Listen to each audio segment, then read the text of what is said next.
14 ദിവസത്തിലൊക്കെ fatty liver മാറ്റിയെടുക്കാൻ പറ്റുമോ, മാറ്റം വരുത്താൻ പറ്റുമോ എന്നൊക്കെ നിങ്ങൾക്ക് ഡൗട്ട് ഉണ്ടാവും. എന്നാൽ എനിക്ക് നല്ല കോൺഫിഡൻസ് ഉണ്ട്. കാരണം ഞാനിവിടെ കണ്ടുവരുന്നത് അത്രയും നല്ല ഒരു റിസൾട്ട് തന്നെയാണ്. ഫാറ്റി ലിവറിന് വരുന്ന കേസുകൾ വളരെ ബ്യൂട്ടിഫുൾ ആയിട്ടാണ് നമ്മൾ എപ്പോഴും ഹാൻഡിൽ ചെയ്യുന്നത്.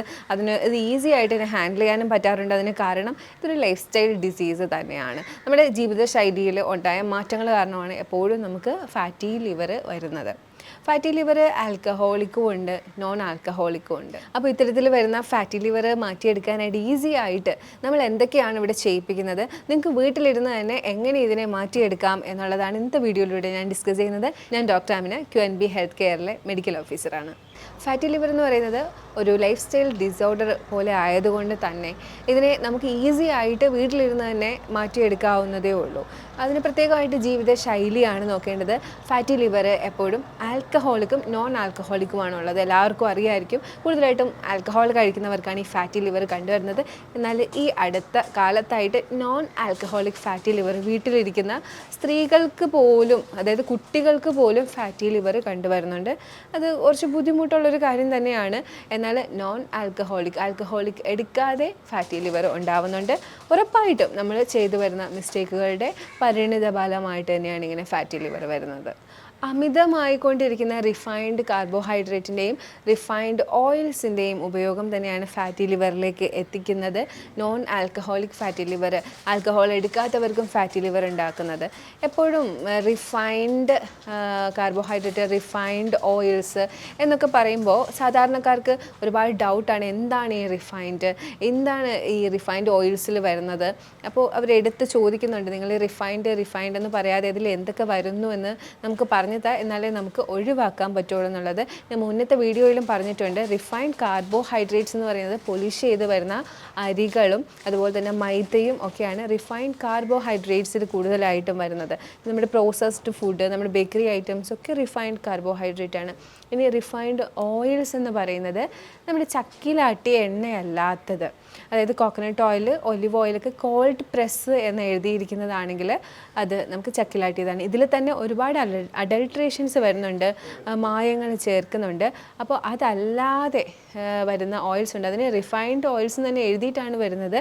നമുക്ക് ഈ 10 വർഷത്തിൽ നിലവിൽ വന്നതാണ് സൺഫ്ലവർ ഓയിൽ, പാം ഓയിൽ, ഇതൊക്കെ നിലവിൽ വന്നത്. അപ്പോൾ ഇത്തരം ഓയിൽസ് റിഫൈൻഡാണ്. അവ മനുഷ്യന് യൂസ് ചെയ്യാനായിട്ട് യോജിക്കുന്നതല്ല. എപ്പോഴും അരി തിരഞ്ഞെടുക്കുമ്പോൾ സൂക്ഷിക്കുക. അതിൽ തന്നെ സൂക്ഷിക്കുന്നതിലുപരി നിങ്ങൾ പോർഷൻ കൺട്രോൾ ചെയ്തിട്ട് കഴിക്കുക എന്നുള്ളതാണ്. പോർഷൻ കൺട്രോളിനെ കുറിച്ച് ഒരുപാട് നമ്മൾ ഡിസ്കസ് ചെയ്തിട്ടുള്ളതാണ്. ഒരുപാട് അരി, കുന്നുകണക്കിന് ചോറ് കഴിക്കാതിരിക്കുക. അതിന് പകരം ന്യൂട്രീഷ്യസ് ആയിട്ടുള്ള മറ്റ് കാര്യങ്ങൾ, ഫൈബേഴ്സും പ്രോട്ടീൻസും നല്ല ഫാറ്റും ഒക്കെ കൂടുതൽ കൂട്ടിച്ചേർത്തിട്ടുള്ള ഭക്ഷണക്രമം ഫോളോ ചെയ്യുക. ഈ റിഫൈൻഡ് കാർബോഹൈഡ്രേറ്റ് എന്ന് പറയുന്ന വെള്ള അരി, നമ്മൾ കഴിച്ചുകൊണ്ടിരുന്ന ഈ അരിയൊക്കെ ഉപേക്ഷിച്ചിട്ട് നമ്മൾ പിന്നെ എന്ത് കഴിക്കും? അപ്പോൾ നമുക്കൊന്നും കഴിക്കണ്ടേ? അങ്ങനെയൊക്കെയാണ് ആൾക്കാരുടെ ഒരു ആവലാതിയും അവരുടെ ക്വസ്റ്റ്യൻസും ഒക്കെ വരുന്നത്. നമ്മൾ കേരളീയർ അരി കഴിച്ചങ്ങ് ശീലിച്ചു പോയവരാണ്. അപ്പോൾ നമ്മളത് മാറ്റിയെടുത്തേ മതിയാവുള്ളൂ. കാര്യം ഈ വർദ്ധിച്ചു വരുന്ന ഫാറ്റി ലിവർ പോയി എത്തുന്നത് സിറോസിസിലാണ്. സിറോസിസ് എന്ന് പറഞ്ഞു കഴിഞ്ഞാൽ പിന്നെ ജീവന് ഹാനിയാവുന്ന ഒന്ന് തന്നെയാണ്. അപ്പോൾ അത്തരം അവസ്ഥയിലേക്ക് എത്താതിരിക്കാനും നല്ല ഹെൽത്തി ആയിട്ട് തന്നെ തുടർന്നു പോവാനും ഉറപ്പായിട്ടും ഈ അരിയുടെ ഉപയോഗം കുറച്ചേ മതിയാകുള്ളൂ. എപ്പോഴും റീപ്ലേസിന് കാലം കൂടുതൽ എനിക്ക് പറയാനുള്ളത് പോർഷൻ കൺട്രോൾ ചെയ്യുന്ന കാര്യം തന്നെയാണ്. പോർഷൻ കൺട്രോൾ ചെയ്യുന്ന കാര്യവും പിന്നെ നിങ്ങൾ മില്ലറ്റും റാഗിയും അത്തരത്തിലുള്ള മറ്റുള്ള കാര്യങ്ങൾ, കിനോവ, അതൊക്കെ ആൾട്ടർനേറ്റായിട്ട് യൂസ് ചെയ്യുക. ചില ദിവസങ്ങളിൽ നിങ്ങൾക്ക് ഫ്രൂട്ട് ഡയറ്റ് എടുക്കാം, ചില ദിവസങ്ങളിൽ നിങ്ങൾക്ക് ബോയിൽഡ് ഡയറ്റ്, വെജിറ്റബിൾസ് ബോയിൽ ചെയ്തിട്ട് എടുക്കാം, ജ്യൂസ് ഡയറ്റ് എടുക്കാം. അങ്ങനെ മാറി മാറി ഭക്ഷണം കഴിക്കുക. എന്നും ചോറും മീൻകറിയും ഒരു ചെറിയ തോരനും അങ്ങനെ കഴിച്ചുകൊണ്ടിരിക്കാതെ ഇതിനെ ഒന്ന് മാറ്റി കൂടുതൽ ഫൈബേഴ്സും കുറച്ച് ചോറും അങ്ങനത്തെ ഒരു രീതിയിലേക്ക് ആക്കി കൊണ്ടുവരിക. റിഫൈൻഡ് ഓയിലിൻ്റെ കാര്യം എപ്പോഴും പറയുമ്പോൾ ആളുകൾക്കുള്ള സംശയമാണ്, റിഫൈൻഡ് ഓയിൽ നമ്മൾ കുടിക്കുന്നുണ്ടോ? സത്യം പറഞ്ഞാൽ ഇന്ന് റിഫൈൻഡ് ഓയിൽ കുടിക്കുന്ന കഴിക്കുന്ന ഒരു രീതിയിലേക്ക് തന്നെയാണ് നമ്മുടെ ചുറ്റുമുള്ള ആളുകൾ എത്തിക്കൊണ്ടിരിക്കുന്നത്. എല്ലാവരും വളരെ ഇഷ്ടപ്പെട്ട് കഴിക്കുന്ന വെള്ള നിറത്തിലുള്ള മയോനൈസ് എന്ന് പറയുന്ന കുഴിമന്തി മറ്റുള്ള ഗ്രിൽഡ് വിഭവങ്ങളുടെ കൂട്ടത്തിൽ കിട്ടുന്ന വെള്ള പേസ്റ്റ്, അത് സൺഫ്ലവർ ഓയിൽ കൊണ്ട് ഉണ്ടാക്കുന്നതാണ്. സൺഫ്ലവർ ഓയിൽ ഹീറ്റ് ചെയ്യാതെ അടിച്ച് പതപ്പിച്ചെടുക്കുന്നതാണ് മുട്ടയുമായി ചേർത്തിട്ട്. അപ്പോൾ ഈ ഓയിലാണ് നമ്മളിങ്ങനെ ഭക്ഷണത്തിൻ്റെ കൂടെ കുഴച്ച് കഴിക്കുന്നത്. അതുമാത്രമല്ല, ഇത്തരം ഓയിൽ നമ്മുടെ ശരീരത്തിന് ഒട്ടും അനുയോജ്യവുമല്ല. ഇതൊന്നും കഴിക്കരുത് എന്നല്ല പറയുന്നത്, പക്ഷേ സ്ഥിരം കഴിച്ച് വരുന്ന ആളുകളുണ്ട്. അപ്പോൾ സ്ഥിരം കഴിച്ച് വരുന്നത് ഒരിക്കലും നമ്മുടെ ശരീരത്തിന് അനുയോജ്യമല്ല, ശരീരത്തിൻ്റെ ആരോഗ്യത്തിനും അനുയോജ്യമല്ല. എന്നാൽ നമ്മൾ ആരും പ്രതീക്ഷിക്കാത്ത ഒരു നോൺ ആൽക്കഹോളിക് ഫാറ്റി ലിവറിൻ്റെ സ്രോതസ്സുണ്ട്, ഒരു സോഴ്സുണ്ട്. അതായത് ഡയറ്റാണ്. അതായത് മാൽ പ്രാക്ടീസാണ് നമ്മൾ ചെയ്തു വരുന്ന മിസ്റ്റേക്ക് ഡയറ്റിൽ. അതിൽ ഫ്രൂട്ട് ഡയറ്റ് ചെയ്ത് ഫാറ്റി ലിവറിൻ്റെ ഇത് സിറോസിസ് വരെ എത്തി ജീവഹാനി വരെ സംഭവിച്ചിട്ടുള്ള കേസുകൾ നമ്മൾ കാണാറുണ്ട്. അങ്ങനെ വരുമ്പോൾ പലരും ഡയറ്റിനെ കുറ്റം പറയുകയും ഡയറ്റ് എടുത്താണ് വന്നത് എന്നൊക്കെ പറയുകയും ചെയ്യുന്നുണ്ട്. പക്ഷേ അതൊരു ഡയറ്റീഷ്യൻ്റെ സഹായത്തോടെയോ ഒരു ഗൈഡൻസോടെയോ ചെയ്തൊരു കാര്യമല്ല എന്ന് പലപ്പോഴും തെളിഞ്ഞിട്ടുമുണ്ട്. ഒരിക്കലും ഒരു ഡയറ്റീഷ്യൻ പൂർണ്ണമായിട്ടുള്ള നോളജോട് കൂടി ഒരാളെ എല്ലാ സമയങ്ങളിലും ഇങ്ങനെ ഫ്രൂട്ട് കഴിച്ചുകൊണ്ടിരിക്കാൻ പ്രൊമോട്ട് ചെയ്യില്ല. പ്രത്യേകിച്ച് ഉണ്ടാകുന്നത് രാത്രി കാലങ്ങളിൽ സൂര്യൻ അസ്തമിച്ച ശേഷം എല്ലാ ദിവസവും ഫ്രൂട്ട് മാത്രം കഴിക്കുന്ന, ഫ്രൂട്ട് കഴിക്കാൻ ഇഷ്ടമുള്ള ആൾക്കാരുണ്ടാവും. അപ്പോൾ ഒരു ഫ്രൂട്ട് മാത്രമാണ് കഴിച്ചുകൊണ്ടിരിക്കുന്നത് എങ്കിൽ അവർക്ക് ക്രമേണ ഫാറ്റി ലിവർ ഉണ്ടാവാനുള്ള സാധ്യതയുണ്ട്. നമ്മൾ ആരും പ്രതീക്ഷിക്കാത്ത ഒരു ഫാറ്റി ലിവർ ഡോറാണ് ഡയറ്റ് എന്ന് പറയുന്നത്. ഡയറ്റിൻ്റെ മാൽ പ്രാക്ടീസാണ്. കൃത്യമായിട്ടുള്ള നോളജ് ഇല്ലാത്ത രീതിയിൽ ഡയറ്റ് എടുക്കുന്നത് കാരണം ഉണ്ടാകുന്ന ഫാറ്റി ലിവർ. അതായത് രാത്രി കാലങ്ങളിൽ കണ്ടിന്യൂസ് ആയിട്ട് വേറെ ഒന്നും കഴിക്കാതെ ഫ്രൂട്ട്സ് എലോൺ കഴിക്കുന്ന ആളുകളിൽ non alcoholic fatty liver develop ആവുന്നുണ്ട്. അതിന് കാരണം എന്ന് പറയുന്നത് സൂര്യൻ അസ്തമിച്ച ശേഷം ലിവറിൽ നടക്കുന്ന ഫ്രക്ടോസിൻ്റെ ഈ ഒരു പ്രോസസ്സ് കൃത്യമായി നടക്കാതെ വരുന്നത്, ലിവറിന് ലോഡ് ആവുന്നതുമൊക്കെയാണ് ഈ ഒരു ഫാറ്റി ലിവറിൻ്റെ കാരണം. ഫാറ്റി ലിവറിൻ്റെ ആദ്യത്തെ സ്റ്റേജിൽ ഫാറ്റ് ഉണ്ടാവുകയും രണ്ടാമത്തെ സ്റ്റേജ് ആകുമ്പോഴത്തേക്കും അത് ചെറുതായിട്ട് ഫൈബ്രോസിസ് ആവുകയും പിന്നെ ഹെപ്പറ്റൈറ്റിസ് ആവുകയും അത് കഴിഞ്ഞതിന് ശേഷം സിറോസിസിലേക്ക് പോവുകയുമാണ് ചെയ്യുന്നത്. ഫാറ്റി ലിവർ പെട്ടെന്ന് മരണത്തിലേക്ക് എത്തിക്കും എന്നല്ല. നമ്മളെല്ലാവരും ഇപ്പോൾ അൾട്രാസൗണ്ട് ഒക്കെ എടുത്ത് നോക്കിയാൽ ഗ്രേഡ് 1 ഫാറ്റി ലിവറൊക്കെ കാണുന്നുണ്ട്. അതപ്പോൾ തന്നെ നമ്മൾ പരിഹരിക്കേണ്ടതാണ്. ഇപ്പോൾ എപ്പോഴും ഡോക്ടേഴ്സ് അങ്ങ് നെഗ്ലക്റ്റ് ചെയ്യുന്നൊരു കാര്യമാണ്, ഗ്രേഡ് 1 അല്ലേ എനിക്കും അങ്ങനെ തന്നെയാണ് എന്നൊക്കെ പറഞ്ഞിട്ട്. അപ്പോൾ ഗ്രേഡ് 1 ഒക്കെ ഉണ്ടെങ്കിൽ ഉറപ്പായിട്ടും നിങ്ങൾ ഭക്ഷണക്രമം മാറ്റി തിരിച്ച് റിവേഴ്സ് ചെയ്ത് ലിവറിനെ ഹെൽത്തി ആക്കി വെക്കുക. ഹെൽത്തി ആയിട്ടുള്ള ലിവർ ഉണ്ടെങ്കിൽ മാത്രമേ നിങ്ങൾക്ക് ഹെൽത്തി ആയിട്ടുള്ളൊരു ബോഡി ഉണ്ടാവുള്ളൂ. ഹെൽത്തി ആയിട്ടുള്ള ലിവർ ക്രമേണ ഫാറ്റ് വരുന്ന ലിവർ ആവുന്നതാണ് സ്റ്റേജ് 1 എന്ന് പറയുന്നത്. അത് കഴിഞ്ഞ് ഈ ലിവറിൽ ഹെപ്പറ്റൈറ്റിസ് വരുമ്പോഴത്തേക്കും അത് 2 ആവുന്നു. അത് കഴിഞ്ഞ് അത് ഫൈബ്രോസിസ് ആവുകയും സിറോസിസ് ആവുകയും ചെയ്യുന്നു. സിറോസിസ് ഒക്കെ എത്തിക്കഴിഞ്ഞാൽ പിന്നെ സെൽസ് എല്ലാം ഷ്രിങ്ക് ആവാൻ തുടങ്ങും. അതോടുകൂടി പിന്നെ ക്യാൻസറിലേക്കൊക്കെ പോകുന്ന ഒരവസ്ഥയാണ്. അപ്പോൾ ഫാറ്റി ലിവറിൻ്റെ പരിണിതമായിട്ട് വരുന്ന ക്രമം പ്രകാരം വരുന്ന കാര്യങ്ങൾ ഇതൊക്കെയാണ്. അപ്പോൾ ഫാറ്റി ലിവർ ഇത്രയും അപകടമുള്ളൊരു കാര്യം തന്നെയാണ്. ക്രമേണ ഇത് ക്യാൻസർ ആവുകയും ജീവൻ തന്നെ നഷ്ടപ്പെടുകയും ചെയ്യുന്ന ഒരു സിറ്റുവേഷൻ തന്നെയാണ്. ഇത്തരം ഫാറ്റി ലിവർ നമുക്ക് എങ്ങനെയാണ് വീട്ടിൽ തന്നെ പരിഹരിക്കുന്നതെന്നൊന്ന് ബ്രീഫായിട്ട് നോക്കാം. ഫാറ്റി ലിവറിൻ്റെ തുടക്കത്തിൽ തന്നെ കാണിക്കുന്ന കുറച്ച് സിംറ്റംസ് ഉണ്ട്. അതായത് ബോഡി ടെമ്പറേച്ചർ കൂടുക, ബോഡിയിൽ ഇച്ചിങ് ഉണ്ടാവുക, ബ്ലോട്ടിങ് അനുഭവപ്പെടുക, ഇത്തരം കാര്യങ്ങൾ കാണിക്കുന്നുണ്ടെങ്കിൽ ഫാറ്റി ലിവർ ആണോ എന്ന് സംശയിക്കേണ്ടതുണ്ട്. അതുപോലെ തന്നെ കൊടവയറ് കാണുക, വയറ് കൂടുതൽ ബൾജായി വരുന്നതൊക്കെ ഫാറ്റി ലിവറിൻ്റെ ലക്ഷണം തന്നെയാണ്.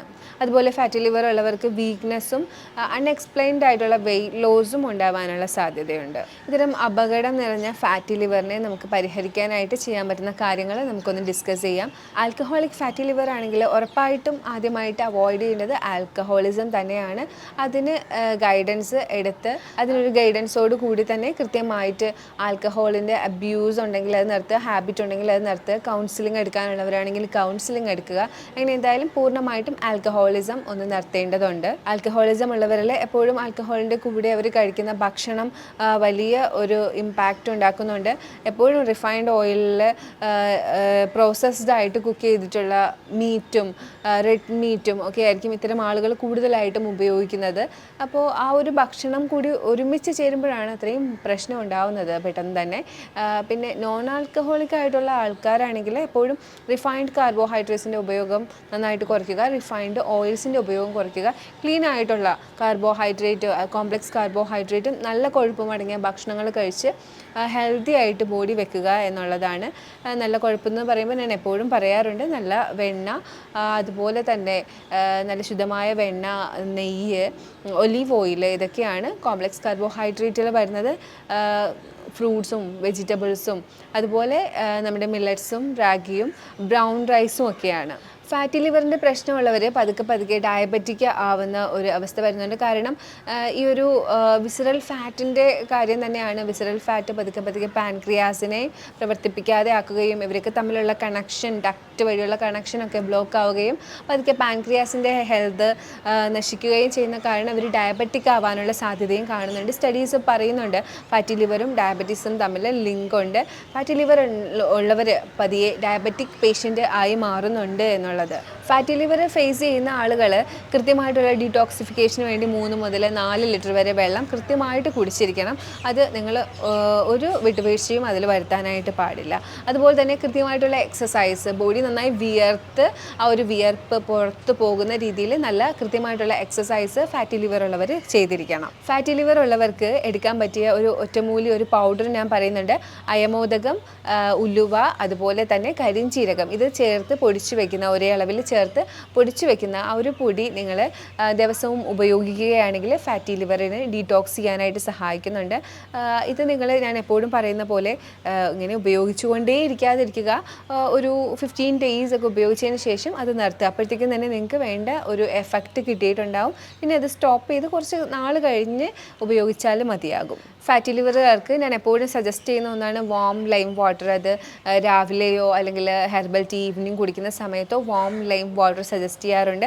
അതുപോലെ ഡീടോക്സിങ് ഡ്രിങ്ക് എന്ന് പറഞ്ഞിട്ട് മിൻറ്റിൻ്റെ കുറച്ച് ലീവ്സ്, കുക്കുംബറിൻ്റെ ഒരു സ്ലൈസ്, ജിഞ്ചറിൻ്റെ ഒരു സ്ലൈസ്, നാരങ്ങയുടെ ഒരു സ്ലൈസ്, ഇത്രയും ഇട്ട് ഒരു കുപ്പിക്കകത്ത് ഓവർനൈറ്റ് അടച്ച് വെച്ച് പിറ്റേ ദിവസം ഉച്ചവരെ ആ ഒരു ലിറ്റർ വെള്ളം കുടിക്കുന്നത് ഡീടോക്സ് വാട്ടർ എന്നാണ് പറയുന്നത്. അപ്പോൾ അതും ഞാൻ സജസ്റ്റ് ചെയ്യുന്നതാണ്. ഒരു 10-15 ദിവസം കുടിച്ചതിന് ശേഷം നിങ്ങൾക്ക് നിർത്താവുന്നതാണ്. ഗാർലിക് കഴിക്കുന്നത് വളരെ നല്ലതാണ്.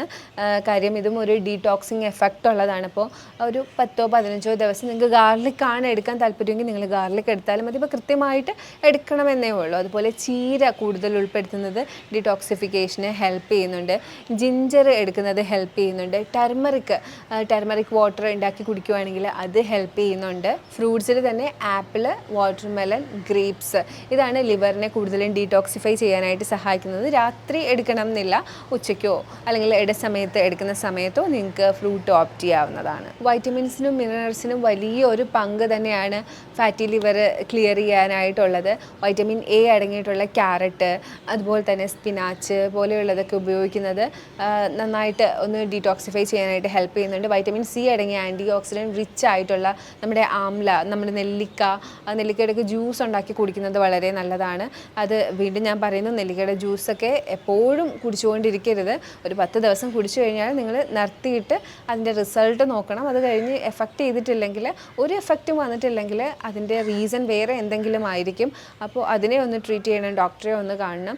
അല്ല, നിങ്ങൾ നെല്ലിക്കയുടെ ജ്യൂസ് കുടിച്ച് 10 ദിവസം കുടിച്ച് ഡയറ്റൊക്കെ നോക്കി ചെറിയ വ്യത്യാസമൊക്കെ വന്നിട്ടുണ്ടെങ്കിൽ വീണ്ടും ഒരു 10-20 ദിവസം ഗ്യാപ്പ് എടുത്തതിന് ശേഷം മാത്രം വീണ്ടും ആ ജ്യൂസ് കുടിക്കുക. വൈറ്റമിൻ ഡി ഇത്തരക്കാർക്ക് വേണ്ടിയ ഒന്നാണ്. വൈറ്റമിൻ ഡി ലിവറിന് വളരെ അത്യാവശ്യമുള്ളതാണ്. നമുക്ക് 20 വൈറ്റമിനൊക്കെ ആണെങ്കിൽ ഒരു 60 വരെയെങ്കിലും ആക്കി വെക്കേണ്ടത് ഫാറ്റി ലിവർ ഉള്ളവർക്ക് വളരെ അത്യാവശ്യമാണ്. കാരണം വൈറ്റമിൻ ഡി ലിവറിൻ്റെ നല്ല ആരോഗ്യത്തിന് അത്യാവശ്യമായിട്ടുള്ള ഒന്നാണ്. ഒമേഗ 3 ഫാറ്റി ആസിഡ് ഇൻഫ്ലമേഷൻസ് കുറയ്ക്കാനും നല്ല ഹെൽത്ത് മെയിൻറ്റെയിൻ ചെയ്യാനും സഹായിക്കുന്നുണ്ടെന്ന് എല്ലാവർക്കും അറിയാമല്ലോ. അപ്പോൾ അതിനായിട്ട് ഫിഷ് ഓയിൽസും അതുപോലെ അവക്കാഡോസും ഒലീവ്സും ഒക്കെ നിങ്ങൾക്ക് ഉപയോഗിക്കാം. ആൻറ്റി ഓക്സിഡൻസും പോളിഫിനൈൽസും ഒക്കെ റിച്ച് ആയിട്ടുള്ള ബെറീസ് നിങ്ങൾക്ക് ഉപയോഗിക്കാൻ പറ്റുമെങ്കിൽ ഈ ഒരു അവസരത്തിൽ ഡയറ്റിൻ്റെ ഇടയിൽ നിങ്ങൾ ഇടനേരത്തോ മറ്റോ യൂസ് ചെയ്യുവാണെങ്കിൽ നല്ലൊരു റിസൾട്ട് തന്നെയായിരിക്കും. നല്ല ഡീടോക്സിഫിക്കേഷൻ ഈ ബെറീസ് കാരണം നമുക്ക് കിട്ടും. മോണോ അൺസാച്ചുറേറ്റഡ് ഫാറ്റി ആസിഡ് ആയിട്ടുള്ള മൂഫ അത് കിട്ടാനായിട്ട് നമുക്ക് ഒലീവ്സും അവക്കാഡോസും ഓയിൽസും ഒക്കെ ഉപയോഗിക്കാം. ഞാൻ ഈ പറഞ്ഞ കാര്യങ്ങളൊക്കെ നിങ്ങൾ കൃത്യമായിട്ട് ഫോളോ ചെയ്യുകയാണെങ്കിൽ നിങ്ങൾക്ക് ഉറപ്പായിട്ടും ഫാറ്റി ലിവറിൻ്റെ പ്രശ്നം കുറഞ്ഞു തന്നെ കിട്ടും. കാർബിൻ്റെ കാര്യം ഞാൻ പറഞ്ഞു, റിഫൈൻഡ് ഓയിൽസിൻ്റെ കാര്യം ഞാൻ പറഞ്ഞു, എക്സസൈസിൻ്റെ കാര്യം പറഞ്ഞു. അപ്പോൾ ഇതെല്ലാം കൃത്യമായിട്ട് ചെയ്യുകയാണ്, നല്ലൊരു ഹെൽത്തി ആയിട്ടുള്ള ഡയറ്റ് നിങ്ങൾ ഫോളോ ചെയ്യുകയാണ്, അതിൻ്റെ കൂടെ ഞാൻ പറഞ്ഞ ഒറ്റമൂലികൾ നിങ്ങളൊരു 10-20 ദിവസം പ്രാക്ടീസ് ചെയ്യുകയാണെങ്കിൽ വീട്ടിലിരുന്നിട്ട് തന്നെ നിങ്ങൾക്ക് നിങ്ങളുടെ ഫാറ്റി ലിവറിൻ്റെ പ്രശ്നം കുറച്ച് വരാവുന്നതേ ഉള്ളൂ. അതുപോലെ നിങ്ങൾ ചെയ്തുകൊണ്ട് വരുന്ന മിസ്റ്റേക്സ്, ഇപ്പം നിങ്ങൾക്ക് രാത്രി ഫ്രൂട്ട് കഴിക്കുന്ന സ്വഭാവമുണ്ട്, ആൽക്കഹോളിക് ആണ് ഒത്തിരി, അപ്പോൾ അതൊക്കെ നിങ്ങൾ റിവേഴ്സ് ചെയ്ത് കൊണ്ടുവരണം. അപ്പോൾ ചെയ്യാൻ പാടില്ലാത്ത കാര്യങ്ങൾ റിവേഴ്സ് ചെയ്യുക, ചെയ്യേണ്ട കാര്യങ്ങൾ ചെയ്യുക, അങ്ങനെ ഹെൽത്തി ആയിട്ടുള്ളൊരു ലിവർ സ്വന്തമാക്കുക. അപ്പോൾ ഞാൻ ഈ പറഞ്ഞ കാര്യങ്ങളൊക്കെ നിങ്ങൾക്ക് ഉപയോഗപ്രദമായെന്ന് തന്നെയാണ് ഞാൻ വിചാരിക്കുന്നത്. ഞാൻ പറഞ്ഞ കാര്യങ്ങളിൽ ഇനി എന്തെങ്കിലും ഡൗട്ടുകൾ നിങ്ങൾക്കുണ്ട്, ഇനി എന്തെങ്കിലുമൊക്കെ നിങ്ങൾക്ക് അറിയാനുണ്ടെങ്കിൽ ഈ കാണുന്ന നമ്പറിലേക്ക് നിങ്ങൾക്ക് കോൺടാക്റ്റ് ചെയ്യാവുന്നതാണ്. അതുപോലെ തന്നെ നമുക്ക് ഓൺലൈൻ കൺസൾട്ടേഷനും അവൈലബിൾ ആണ്. ഇനിയൊരു വീഡിയോയിൽ കാണുന്നവരേക്കും ബൈ.